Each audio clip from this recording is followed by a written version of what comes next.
Hola a todos, personitas bellas y hermosas que han entrado a ver este video. ¿Qué tal están el día de hoy? Yo espero que muy bien y además con ganas de aprender, porque hoy les traigo algunos consejos para dibujar en Paint Tool Shape. Creo que eso rimó.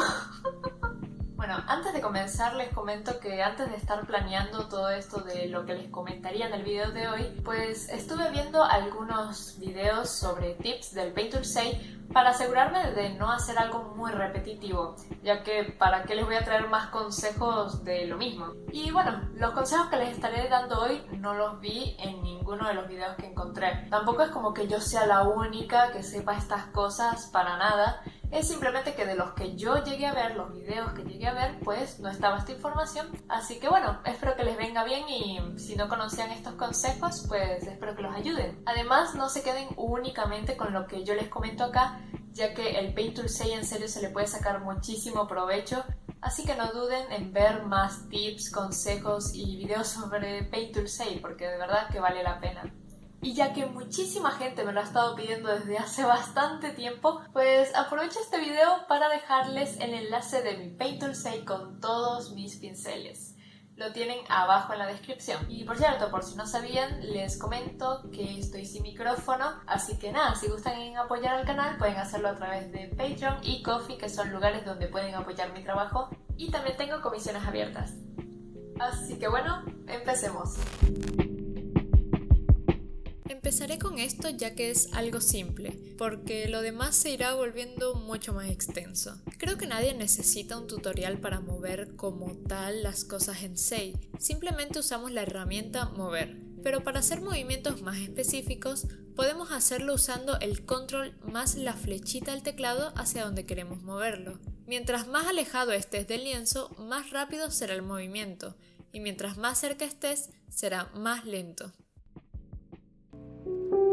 Tenemos dos opciones para esto: tener lienzos distintos a la vista o tener el mismo lienzo duplicado. Para hacerlo primero, simplemente tenemos que tener los archivos ya abiertos en el Sei y nos iremos hacia arriba a la derecha y pulsaremos un pequeño cuadrito que está entre la rayita y la X.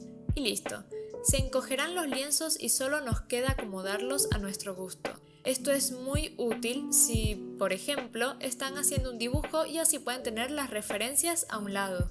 Ahora, para tener el mismo lienzo duplicado es distinto.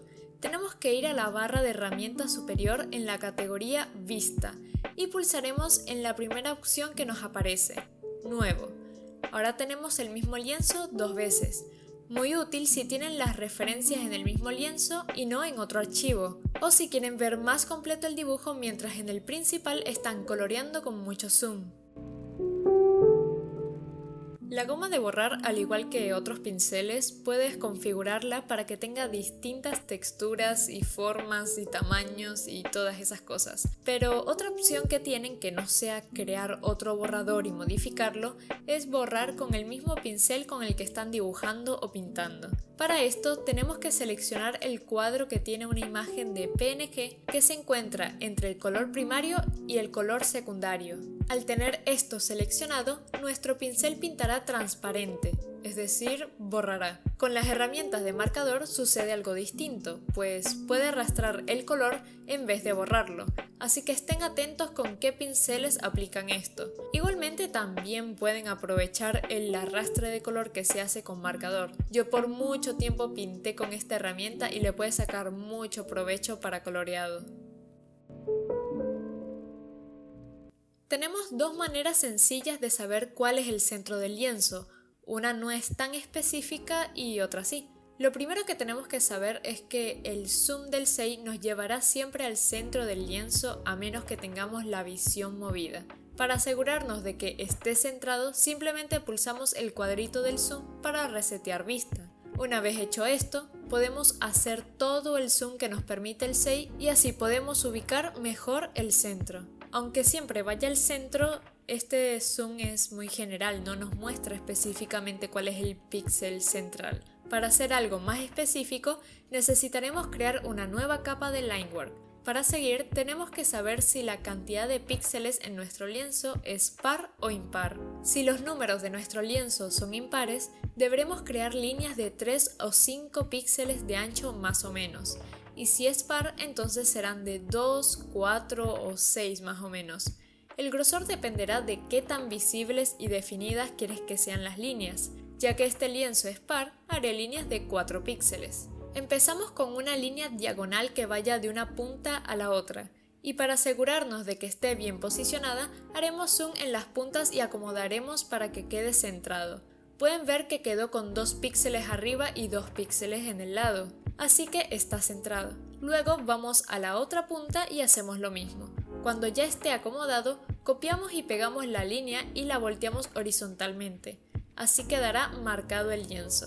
Lo pueden dejar así, pero si necesitan hacer la división de mitad de lados y mitad superior e inferior, creamos una línea nueva en la parte más larga del lienzo si es que la hay, usando la herramienta de seleccionador esta vez. O sea, rellenamos la selección con color. No lo hacemos con la capa de Lineware, ya que arreglar una línea para que quede completamente recta tarda más que hacer esto, ya que al ser un rectángulo ya es recto. Me aseguro de que tenga 4 píxeles de grosor y con el control más flechita la muevo al centro. Una vez que tengo la línea en el centro, la copio y pego y le doy una rotación de 90 grados. Y así tenemos ubicado el centro. Si suelen usar un determinado tamaño de lienzo, pueden guardar esta guía que ya hicieron para no tener que repetir el proceso cuando vuelvan a usar ese mismo tamaño de lienzo.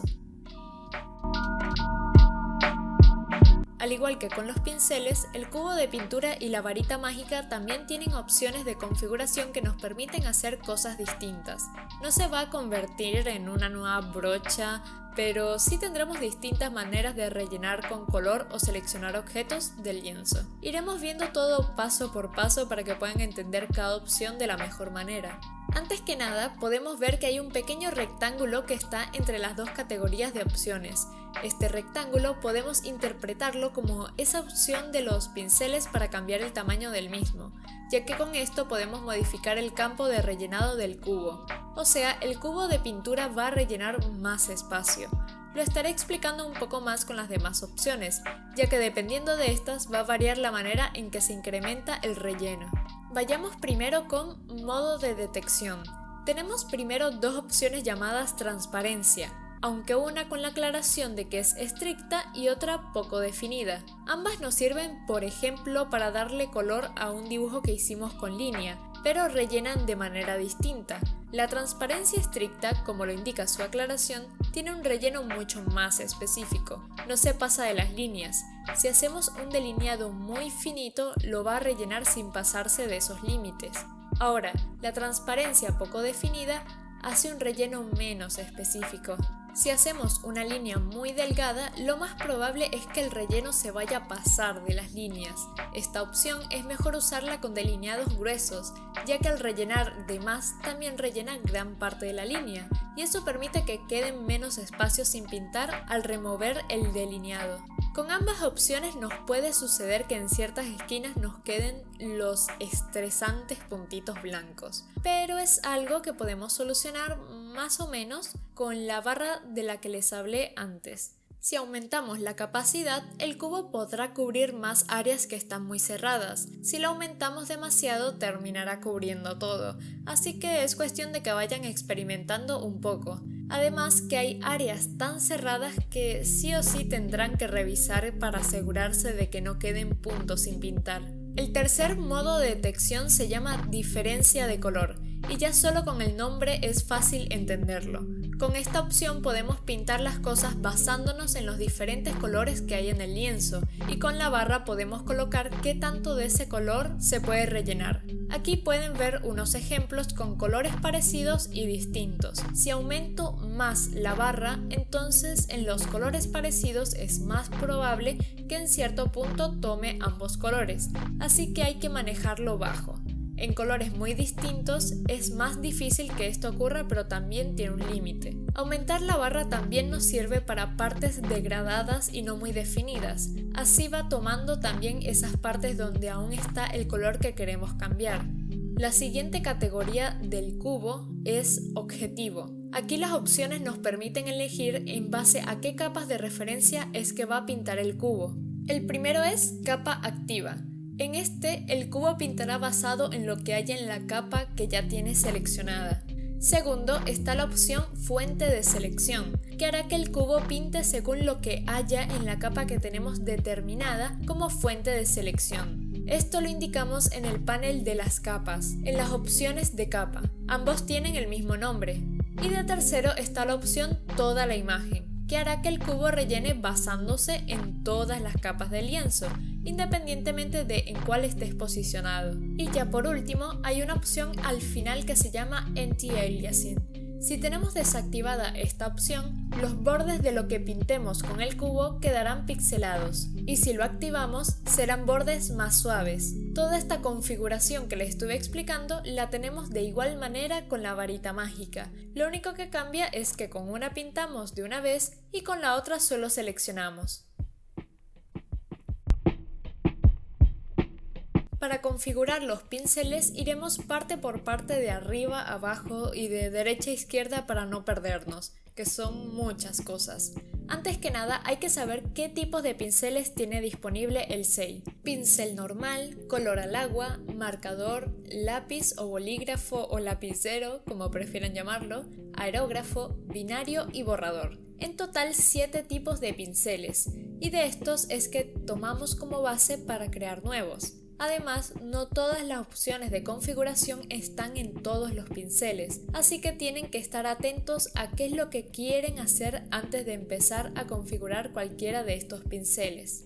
Para crear un nuevo pincel, simplemente tienen que ir a un cuadro vacío de las herramientas y dar clic derecho en él. Así les aparecerá una barra de opciones y eligen qué pincel quieren crear. Y listo, podemos empezar a configurar. Lo primero que vemos es una ventanita que lo más probable que diga sea normal. Este es el modo de dibujo. Esta opción hace una modificación en la manera en que se coloca el color sobre el lienzo. El más común es el modo normal, que probablemente tengas en todos o en la mayoría de tus pinceles. Luego tenemos las opciones vívido, profundo y multiplicar.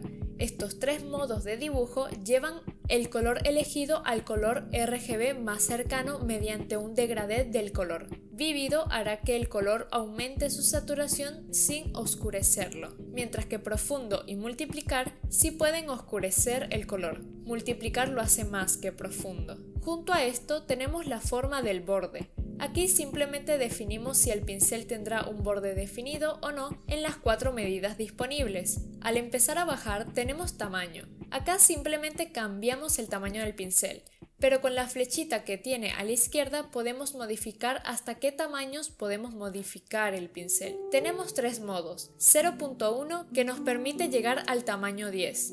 Luego 1.0 que nos permite llegar hasta el tamaño 100 y por último el 5.0 con el que podemos llegar hasta el 500, que es el tamaño de pincel más grande disponible. Abajo tenemos el tamaño mínimo, que es a partir de qué tamaño puede pintar el pincel y no puede bajar del número que le coloquemos. Y luego tenemos la densidad, con la que podemos hacer que el pincel pinte con más o con menos pigmento. Lo siguiente son las configuraciones de texturas para el pincel. Es importante que sepan bien la diferencia entre ambas casillas para que puedan crear bien sus pinceles. En el primer recuadro indicamos la forma del pincel, o sea, de qué manera se plasmará en el lienzo. No tiene nada que ver con la textura, la cual sería la segunda casilla. Recuerden que forma y textura son cosas distintas y podemos regular la intensidad de ambas cosas con las barras que están a los lados. Para agregar nuevas formas y texturas a estas casillas, debemos agregarlos primero a sus carpetas correspondientes y luego añadir el nombre del archivo a sus notas correspondientes. Sería algo así. Para la casilla de forma, agregaremos los archivos a la carpeta Bloodmap y los nombres en el archivo Brushform. Para la casilla de textura, agregaremos las imágenes en la carpeta BrushText y los nombres en el archivo BrushText. Así de sencillo pueden instalar los archivos para crear pinceles. Siguiendo con las configuraciones, siguen otras 3: mezclado, dilución y persistencia. La opción de mezclado nos permitirá mezclar el color que tenemos seleccionado para pintar con el o los colores que hay en la capa. Dilución tiene que ver más con la densidad, aunque es distinta a esa opción que vimos antes. Si reducimos la densidad, el pincel obtiene un efecto en el que simplemente es más transparente y cada vez que pases por encima del mismo, se oscurece porque está por encima. En cambio, si aumentamos la dilución, genera un efecto distinto, da más apariencia de pintura y es más consistente. Y luego, con persistencia, definimos qué tanto puede resistir el pincel al sangrado de colores. Si lo tenemos al 100%, el color de pincel persistirá sobre el otro. En cambio, si lo tenemos más bajo, ocurrirá lo contrario. Abajo de todo esto tenemos una pequeña opción activable llamada Mantener opacidad. Si la activamos, nos permitirá mantener un degradé constante del color hacia las áreas no coloreadas, mientras que al tenerlo desactivado será menos consistente y tendrá una mayor transparencia. Otra opción que podemos tener es presión de suavizado. Aquí podemos definir qué tanta presión es necesaria para suavizar con los pinceles de color al agua. Y finalmente llegamos a los ajustes avanzados. Lo primero que nos aparece es calidad. Este es un cambio realmente mínimo, así que no se hagan mucho problema si sienten que no cambia nada ya que no es tan notorio.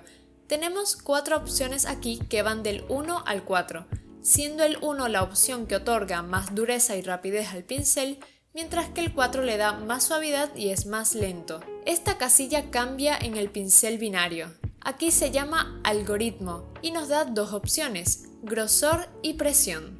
Con el primero, el pincel pintará sin tamaño mínimo, ideal si quieren mantener constante el grosor de las líneas.